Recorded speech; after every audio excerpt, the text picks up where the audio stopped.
ಕರ್ನಾಟಕದಲ್ಲಿ ಶ್ರೀರಾಮ್ ಸೇನೆ ಸಂಘಟನೆಯಿಂದ ಇಡೀ ರಾಜ್ಯಾದ್ಯಂತ ಜಿಲ್ಲಾಧಿಕಾರಿಗಳಿಗೆ ಎಸ್ ಪಿಗಳಿಗೆ ಬಾಂಗ್ಲಾದೇಶದಲ್ಲಿ ನಡೀತಾ ಇರುವಂಥ ಕ್ರೌರ್ಯದ ವಿರುದ್ಧ ಒಂದು ಪ್ರತಿಭಟನೆ ಮನವಿಯನ್ನು ಕೊಡ್ತಾ ಇದ್ದೀವಿ.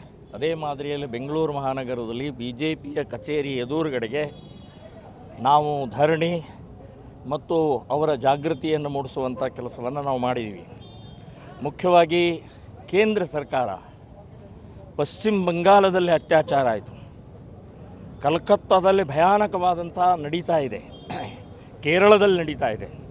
ಹೀಗೆ ಅನೇಕ ಕಡೆಗೆ ಹಿಂದೂಗಳ ಮೇಲೆ ಆಗ್ತಾ ಇರುವಂಥ ಅತ್ಯಾಚಾರದ ಈಗ ಬಾಂಗ್ಲಾದಲ್ಲಿ ನಡೀತಾ ಇರುವಂಥದ್ದು ಅತ್ಯಂತ ಕ್ರೌರ್ಯವಾದ. ನಮ್ಮ ದೇಶಕ್ಕೆ ಅಥವಾ ಅಲ್ಲಿಯ ಬಾಂಗ್ಲಾ ಹಿಂದೂಗಳಿಗೆ ಸಂಬಂಧನೇ ಇಲ್ಲ.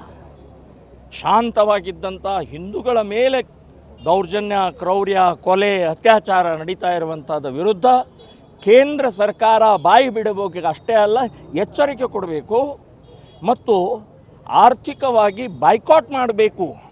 ಪುಟುಕೋಸಿ ದೇಶ ನಮ್ಮಿಂದನೇ ಬದುಕ್ತಾ ಇದೆ, ನಮ್ಮಿಂದನೇ ಹುಟ್ಟಿದೆ. ಇವತ್ತು ನಮ್ಮ ಹಿಂದೂಗಳನ್ನೇ ಕೆಣಕ್ತಾ ಇರುವಂಥದ್ದು ಅತ್ಯಂತ ನಾಚಿಕೆಗೇಡಿನ ಪ್ರಶ್ನೆ.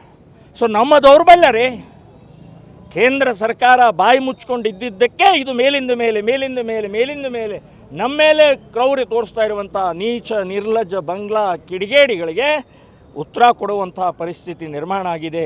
ಅದಕ್ಕೆ ಇವತ್ತಿನ ಈ ಪ್ರತಿಭಟನೆಯ ಮೂಲಕ ಕೇಂದ್ರ ಸರ್ಕಾರದಲ್ಲಿ ಕೂತಂಥ ಅಧಿಕಾರಿಗಳಿಗೆ, ಪ್ರಧಾನಿಗೆ, ಗೃಹ ಮಂತ್ರಿಗೆ ಇದು ತಲುಪಬೇಕು ಅಂತ ಹೇಳಿನೇ BJP ಎದುರುಗಡೆಗೆ ನಾವು ಧರಣಿಯನ್ನು ಮಾಡಿದ್ದೀವಿ. ಗ್ಯಾರಂಟಿ ನ್ಯೂಸ್, ಸುದ್ದಿ ಖಚಿತ, ನ್ಯಾಯ ನಿಶ್ಚಿತ.